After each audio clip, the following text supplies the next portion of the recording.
오늘의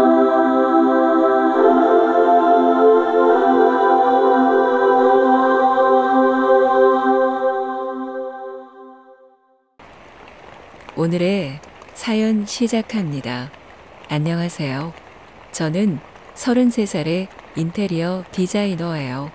이 업계는 현장 경험과 경력이 중요해요. 그래서 졸업하자마자 생생한 현장 경험을 쌓고 싶어서 작은 중소업체에 입사했어요. 그런데 현장은 사회초년생이고 여자인 저에게는 너무 거칠고 힘든 환경이었어요. 현장에는 단기 일용직이신 분들이 많으세요. 말도 행동도 거친 편이셨고 아니다 싶으면 다음날 나오지 않으시곤 했거든요. 저는 그 현장에서 일감을 배당하고 관리하며 보고까지 해야 하는 입장이었어요. 그런데 인부분들이 갑자기 나오지 않으셔서 난감했던 적이 한두 번이 아니었답니다. 그날도 새로 오신 분들에게 공사 현장의 구조와 해야 할 일과 주의사항을 설명하고 있었어요.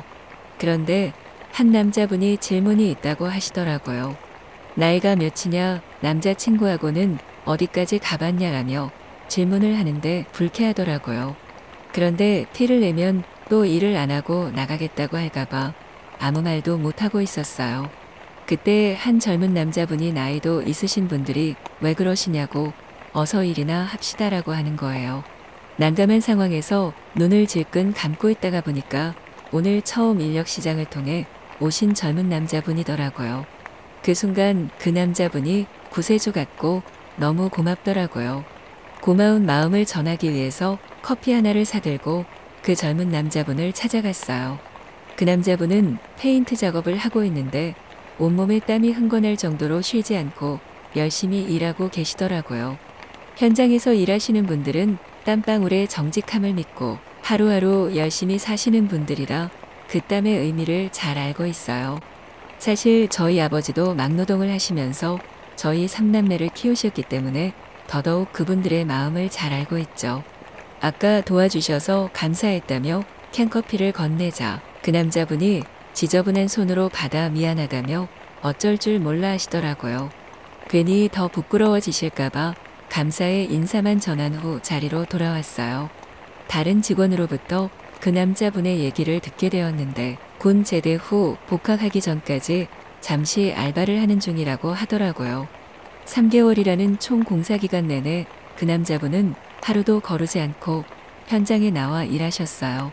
가장 먼저 현장에 도착해서 가장 늦게 현장을 떠날 정도로 열심히 일하시는 모습이 인상 깊었어요. 열심히 땀방울을 흘리며 일하는 그 남자분을 보면서 돌아가신 아버지도 떠오르고 기분이 묘하더라고요. 공사가 마무리되고 이제 그 남자분도 학교로 돌아가야 할 시간이 다가왔어요. 이렇다 할 때와 하나 만남도 없이 서로 어색한 인사를 주고받으며 헤어졌죠.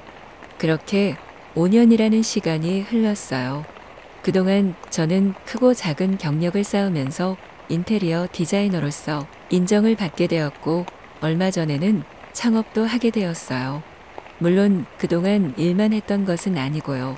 중간에 짧은 연애도 해보았지만 인연이 아니었는지 오래가지 못하더라고요. 얼마 전 새로운 프로젝트를 맡게 되면서 다른 업체와 협업을 하게 되었어요. 워낙 큰 공사고 의뢰인의 요구 조건도 까다로워서 첫 미팅부터 긴장이 되었죠. 원래 직접 나서지 않고 직원들에게 보고만 받는데 이번에는 직접 미팅 현장에 나가게 되었어요. 저희 쪽에서 보고를 시작하는데 직원이 실수로 다른 자료를 가지고 온 거예요. 안 되겠다 싶어서 제가 나서서 자료 없이 머릿속에 있는 대로 보고를 하게 되었어요. 제 보고가 끝나자 상대 업체의 한 남자분이 박수를 치면서 훌륭한 아이디어라고 칭찬을 하는 거예요. 어딘가 낯이 익은데 희미한 얼굴이었죠. 미팅이 끝나고 복도에서 그 남자와 다시 마주치게 되었어요. 캔커피를 건네면서 5년 전 기억나냐고 묻는데 그제야 기억이 났어요. 5년 전 공사 현장에서 땀 흘려 일하던 복학생 청년이 상대 업체 대표로 제 앞에 서 있는 거예요. 놀랍기도 하고 반갑기도 해서 헛웃음이 나오더라고요. 그날 저녁 그 남자와 함께 저녁을 먹으면서 지난 얘기를 나누게 되었어요. 그 남자는 건축 전공자였고 단순히 아르바이트비를 벌기 위해서가 아니라 현장을 제대로 알고 싶어 5년 전 일을 했던 거래요. 학교로 돌아가 공부를 하면서 동시에 창업을 하게 되었고 지금의 회사를 일군 거라고 하더라고요. 땀 흘리며 쉬지 않고 일하는 모습이 남다르다고 느꼈는데 역시 목표가 있어서 그랬구나 싶었어요. 그러면서 5년 전 그때 저에게 관심이 있었지만 다가갈 수 없었대요. 아직 아무것도 이루지 못해 자신이 없었고 언젠가 다시 만나면 이 마음을 고백하리라 다짐했다고 하네요.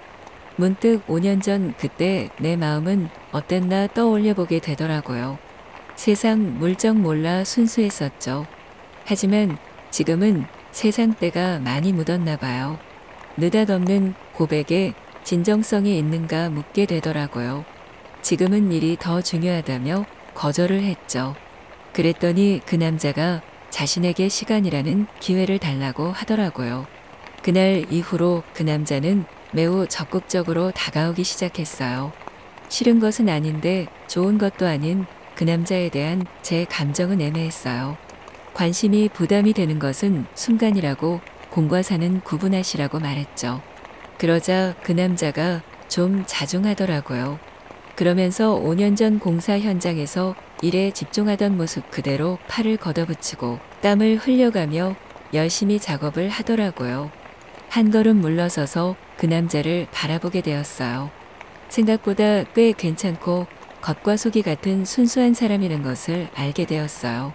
보통 협업을 하면 작업이 지체되기 마련인데 일적으로 잘 맞아서 추진 속도도 빨랐고요. 열심히 작업한 결과 의뢰인이 크게 만족하면서 대장정의 공사가 잘 마무리되었어요. 마감 회식이 끝나고 그 남자가 술에 취한 저를 바래다 주게 되었어요. 집 앞 벤치에 앉아 잠시 이야기를 나누는데 이제 자신의 마음을 받아줄 수 있냐고 묻더라고요. 5년 전 처음 만나고 다시 만난 것도 어쩌면 인연일 수 있겠다는 생각이 들었어요.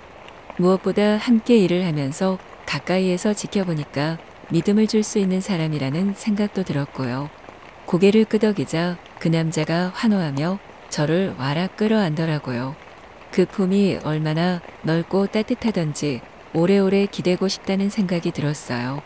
그렇게 그 남자와 저는 연애를 시작하게 되었답니다.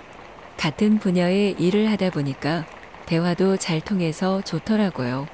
물론 연애도 뜨거웠고요. 그 남자나 저나 연애 경험이 있고 나이도 있다 보니까 척하면 척사랑의 시그널을 수시로 주고받았어요. 사무실도 같은 지역에 있어서 중간에 일하다가도 필이 통하면 만나서 사랑을 확인하려고 했죠. 일만 잘 통하는 줄 알았는데 몸과 마음도 잘 통하는 우리는 천생연분이라며 지금도 열렬히 사랑하고 있는 중이랍니다. 일도 사랑도 모두 이룬 지금 행복이란 더불어 나누는 거구나 싶어요. 저는 땀방울의 정직함을 잘 알고 있어요. 아버지가 그랬듯 이 남자도 그 정직함을 아는 사람이기에 더 믿음이 가요. 앞으로도 이 남자와 열심히 일하면서 정직하게 사랑하며 살아가려고요.